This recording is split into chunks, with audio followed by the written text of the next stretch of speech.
So the chairman actually began the translation business with 2 or 3 staff, and today we number close to 300. We outsource most of the work that we do. We do have a small in-house translation team, which I'll come to a bit later, but we manage a team of around 7,500 linguists, which is made up of translators, face-to-face and telephone interpreters, and they are based globally, also in the UK.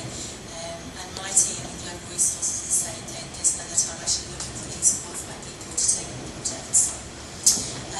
We work into around 231 languages, and these languages are managed by close to 100 project managers worldwide. Actually, we do an awful lot more than just translation. So we obviously offer translation from English into hundreds of languages, but also from foreign languages into English and into other languages as well. So we will translate things from a little business letter up to very large manuals of up to 1 million words for car manufacturers, for example, and we will translate from English into 15 languages for every project that we do.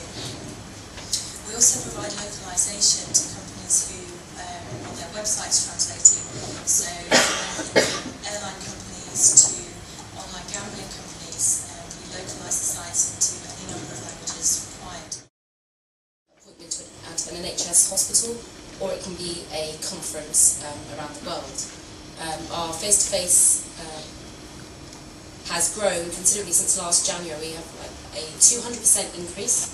Our telephone interpreting is the largest provider to the UK government, and we are now not only going to be working into and out of English, but also into and out of other languages. And just to pick up on what Sabina says there, the telephone interpreting business was something that didn't exist in 2006. We created this service for a contract that we won for the DWP, and as Sabina says, it's now one of the largest in Europe. And as you'll see a bit later on, we've just kind of hit our own record for processing an enormous amount of minutes per month through the calls that we take. When Larry Gould, who's the chairman of the company, started The Big Word, he had 3 administrators or typists in the office, and we would post out source files to our translators who would translate on pen and paper, post the information back to the office, and our typist would then type up the translation on a very old typewriter.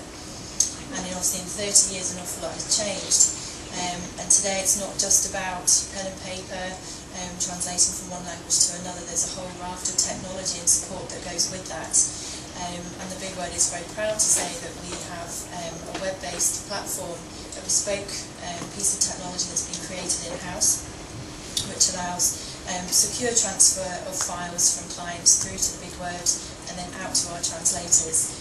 It's an electronic system, obviously there's no paper involved, and allows clients a lot more visibility of their projects. So they will send us a file or a very large project. They can track at what stage in the process the project is at, so whether it's at translation stage, proofreading stage. Clients can actually book interpreters through Language Director, which is the name of the technology that we use. So they can book an interpreter, and somebody at The Big Word will ensure that that interpreter turns up to that booking.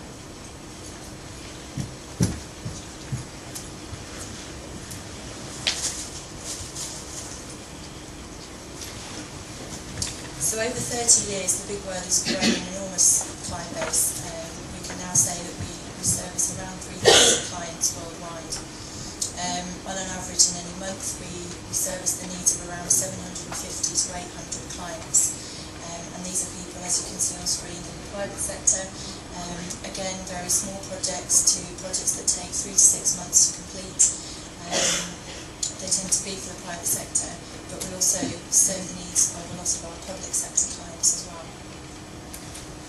As you can see from the screen behind me, we work largely with the DWP, and as it is known that there's a slump in the economic climate at the moment for the DWP, that's something that doesn't necessarily get affected and is actually something that can increase. We also work with the NHS, and as I said, they can be assignments for face-to-face. They can last something up to 20 minutes to 7 hours, depending on if it's surgery or labour.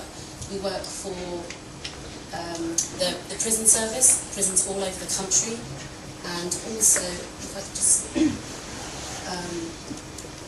companies such as DEFRA, who are a company that go out to factories and farms to see and to ensure that the workers that are working there are actually being looked after properly. So you will be in many different sorts of situations when doing face-to-face for us.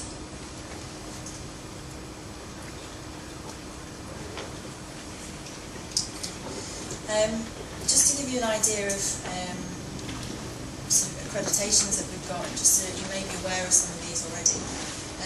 But we are an Investors in People company, and very simply that means that we've been awarded an accreditation which says that we exceed the minimum level of requirement for investing time and money and training into the staff that work at the Big Word.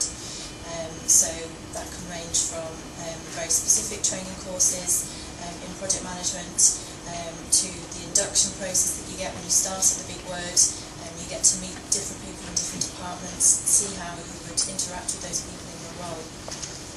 And we have what we call the Big Idea, which is a training programme, a series of courses very relevant to the jobs that you're doing, and just gives you ongoing training and development to hone the skills that you have.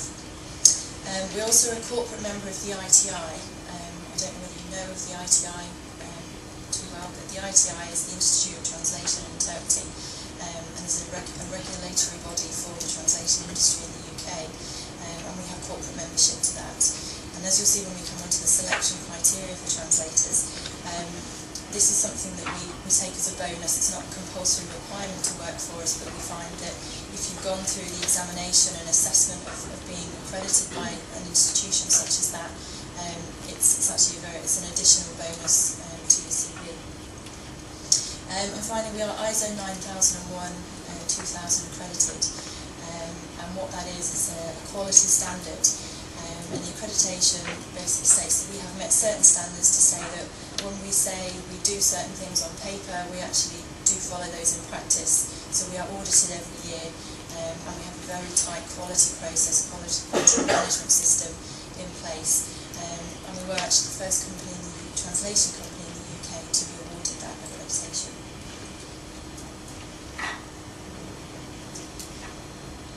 I just wanted to give you some figures really about the industry. The figures sort of speak for themselves really, but the value of the industry today is known or believed to be about £8 billion. 6.6 billion of that is the global translation market, and 1.4 billion the interpreting market. Now, relevant to other industries, that might not be a huge figure, but it is something that is growing. And I mean, our company grew 51% in the last 12 months, so there's an awful lot of work there. And so for people interested in going into translation and interpreting, and as previously mentioned, in this economic climate, when we hear of job cuts and redundancies, this is an industry where languages really are still in need, and the growth of that is still there.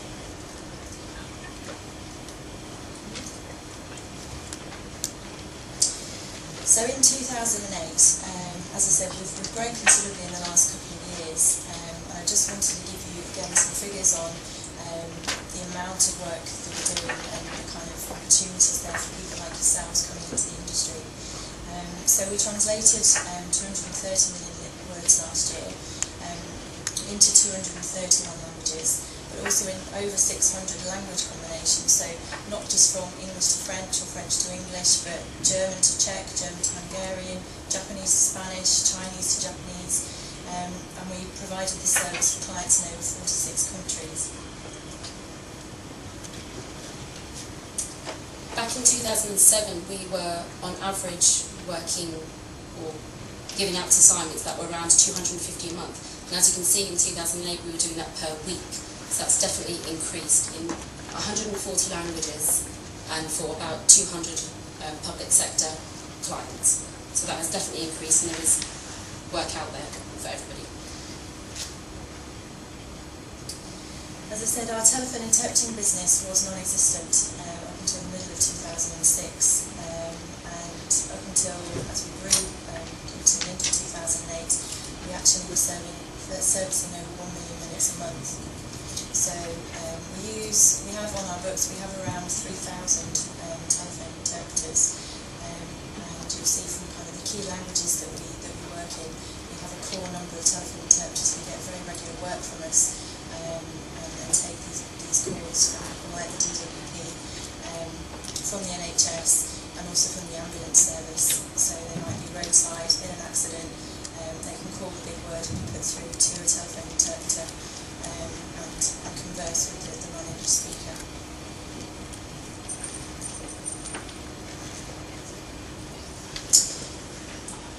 Without giving you the whole list of languages that we do, I thought it might be of use just to understand what the top 10 of demand languages in most demand would be, or is for the big word. And from English we find that the top 4 languages really over the last 5 years haven't changed that much. You can see there the Western European languages are still very much in demand. But you can see the emergence over the last 2 or 3 years of things like traditional and simplified Chinese, Russian, Czech and Polish, which sort of reflects what's happening in the world today really. The demand is increasing as you see it happening on the news. For a lot of people here, for any native English speakers, we're finding a relatively small demand for translations into English because of the international reach that we have. But we are seeing increasing demand for things like German, French and Spanish into English. Particularly for German to English, we work with some very large German banks and financial institutions that have requirements for translation into English from German. But again, you can see there that Polish, Dutch, Russian, again, are seeing this high demand for those languages into English. Unlike translation, interpreting has a more varied set of 10 languages, and it can change more frequently. At the moment it's Polish. This does change if it's if we have the widening of the EU, or if there's political unrest within the world. That does make an effect and does cause the language to change in interpreting.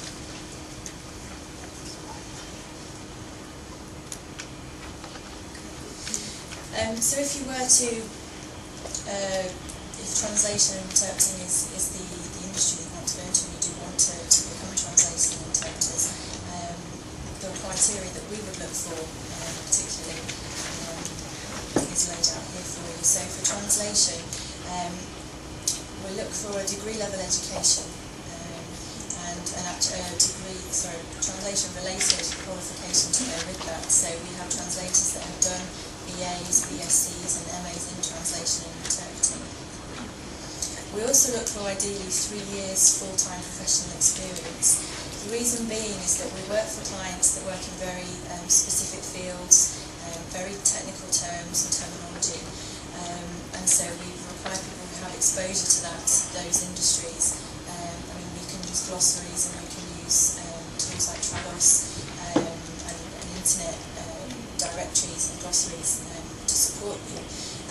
But we ideally want people who've done that over a certain period of time.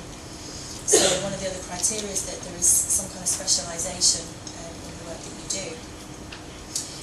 We also, again, as I said, not a compulsory requirement, but we look for an accreditation from a recognised body, which in the UK is the ITI, but there is an international federation for translators. So accreditations from the American Translators Association, Japanese Association of Translators. There are lots of national bodies which translators are members of.